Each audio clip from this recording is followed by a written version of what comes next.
নমস্কার বন্ধুরা, আমি অরুণাভ। আমি হোটেল হিম শেল্টার চালাই স্পিতি ভ্যালির কাজাতে। তো আজকে হচ্ছে 1 মে, আজকে বুদ্ধ পূর্ণিমা। তো আজকের দিনে অ্যাকচুয়ালি এখানের যত গুম্ফা আছে বা যত মনেস্ট্রিজ আছে এখানে, তাতে সব জায়গাতেই অনুষ্ঠান হচ্ছে। তো আমি এখন যাচ্ছি কি মনেস্ট্রির দিকে। শুনেছি ওখানে অনেক বড় সড়ো করে এই উৎসবটাকে মানানো হয়। কি মনেস্ট্রি আমার হোটেল থেকে ঠিক 15 কিলোমিটারের ডিস্টেন্সে, মানে ওই 30 থেকে 35 মিনিট মতো টাইম লাগে। এটা হচ্ছে কি ভিলেজ, মানে কি মনেস্ট্রির নিচে যে কি গ্রামটা আছে, এইটা হচ্ছে কি গ্রামটা। কি গ্রামের ঠিক এই মোড়টা থেকেই ফার্স্ট কি মনেস্ট্রির ভিউটা পাওয়া যায়। এই যে ওপরে এই কি মনেস্ট্রিটা, এই মনেস্ট্রিটার এই যে ইউনিক যে স্ট্রাকচারটা, এটাই এটাকে এত আলাদা করে। এখন আমি আছি ঠিক কি মনেস্ট্রিটার নিচে। এখান দিয়েই রাস্তাটা ঘুরে গিয়ে কি মনেস্ট্রিতে ওঠে। এখানে যে এই জুলে যে শব্দটা লেখা, এইটা হচ্ছে এখানের মানে স্পিতি এবং লাদাখ কালচারে এটা দিয়েই সম্বর্ধনা করা হয়, যেরকম আমরা নমস্কার বা নমস্তে বলি। এইগুলো হচ্ছে কি গ্রামের চাষের ক্ষেত এগুলো। এইখানে এখন পুরো সিঁচাই হয়ে গেছে এবছরের মতো ফার্স্ট। এবার এখানে কড়াইশুঁটি, তারপরে গম, এই ধরনের চাষ হয় এখানে। এই হচ্ছে কি মনেস্ট্রির এন্ট্রেন্সের গেটটা এটা। এই ওপরে হচ্ছে কি মনেস্ট্রিটা, এখানে পার্কিং গ্রাউন্ড। এখানে আজকে প্রচুর গাড়ি এসেছে, কেননা পুরো লোসার থেকে কি অবধি মানে যত গ্রাম আছে সবাই এই কি মনেস্ট্রিটায় আছে। এরপর থেকে হচ্ছে কাজা মনেস্ট্রি। এইটা হচ্ছে কি মনেস্ট্রির মেন ফাংশন গ্রাউন্ড। তো এইখানেই আজকের এই বুদ্ধ পূর্ণিমা স্পেশাল অনুষ্ঠান সব হচ্ছে।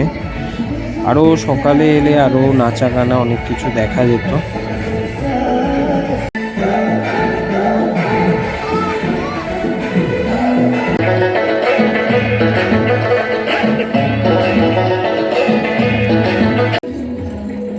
এই এখানে এবার নাটি লাগানো শুরু হয়েছে। এটা হচ্ছে এখানকার লোকাল নাচের স্টাইল।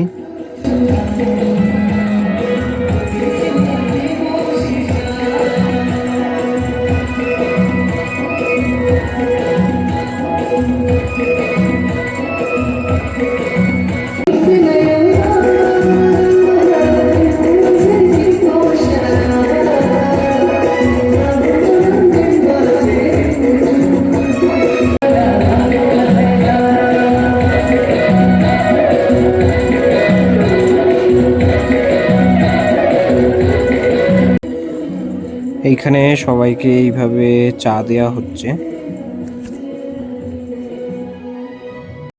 চলুন এবার একটু মনেস্ট্রির ভেতর থেকেও ঘুরে আসি। মনেস্ট্রির জন্য এরকম হেঁটে যেতে হয়, পার্কিং থেকে 200 মিটার মতো হাঁটতে হয়। বাট হ্যাঁ, পুরোটাই কিন্তু চড়াই আছে। এই হচ্ছে মনেস্ট্রিতে ঢোকার গেট। আর তারপরে আরও কিছুটা সিঁড়ি ভাঙলে তারপরে মেন এন্ট্রেন্সটা হয়। এটা হচ্ছে মনেস্ট্রির ভেতরে ঢোকার পর মেন প্রাঙ্গণ। এখান থেকেই এইটা হচ্ছে নতুন মনেস্ট্রি, আর ওই পাশে যে ছোট দরজাটা ওইটা হচ্ছে ওল্ড মনেস্ট্রি। তো ওল্ড মনেস্ট্রিতে কোনো রকম ভিডিও করা যায় না, তো আমি আপনাদেরকে এই নতুন মনেস্ট্রিটাই দেখাই। এইটা হচ্ছে নতুন মনেস্ট্রির ভেতরটা। আর এখানের বৌদ্ধিস্ট নিয়মে এই মনেস্ট্রিটাকে মানে ভেতরে ঢোকার পর পুরো ক্লকওয়াইজ এইভাবে ঘুরতে হয়।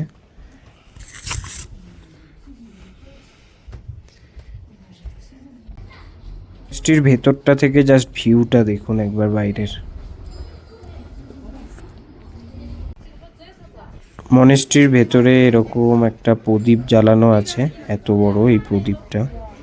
আর এর পাশ থেকে দেখুন একবার বাইরের ভিউটা, নিচে কি গ্রাম দেখা যাচ্ছে। এইগুলোকে প্রেয়ার হুইল বলে।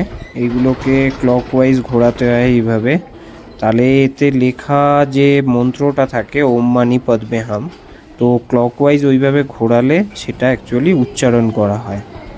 তো চলুন এবার আমি যাচ্ছি হচ্ছে কি মনেস্ট্রির পেছনের পাহাড়টায়, যেখান থেকে মনেস্ট্রির একটা দারুণ ভিউ পয়েন্ট আছে।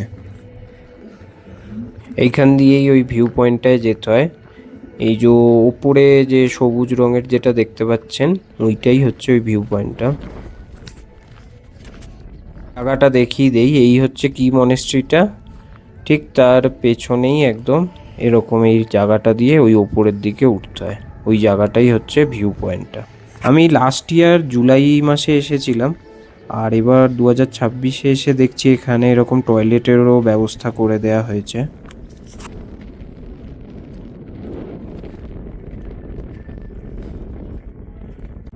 এই হচ্ছে ভিউ পয়েন্টটা থেকে এরকম ভিউটা আসে মনেস্ট্রিটার। খুবই অসাধারণ একটা ভিউ আছে এখান থেকে, চারপাশে পাহাড় আর মাঝখানে মনেস্ট্রিটা। তো অবশ্যই যারা এইদিকে ভিজিট করতে আসছেন, অবশ্যই এই ভিউ পয়েন্টটা থেকে একবার দেখে যাবেন মনেস্ট্রিটাকে। খুব দারুণ কাটলো আজকের দিনটা এইখানে ভিজিট করতে এসে। মানে এটাও আমার জন্য একটা আলাদা ধরনের এক্সপিরিয়েন্স ছিল। তো আপনারাও যারা আসছেন এদিকে ঘুরতে, এরকম কোনো যদি স্পেশাল দিনে আপনারাও ভিজিট করতে পারেন কি মনেস্ট্রি বা কাজা মনেস্ট্রি বা তাবো মনেস্ট্রি।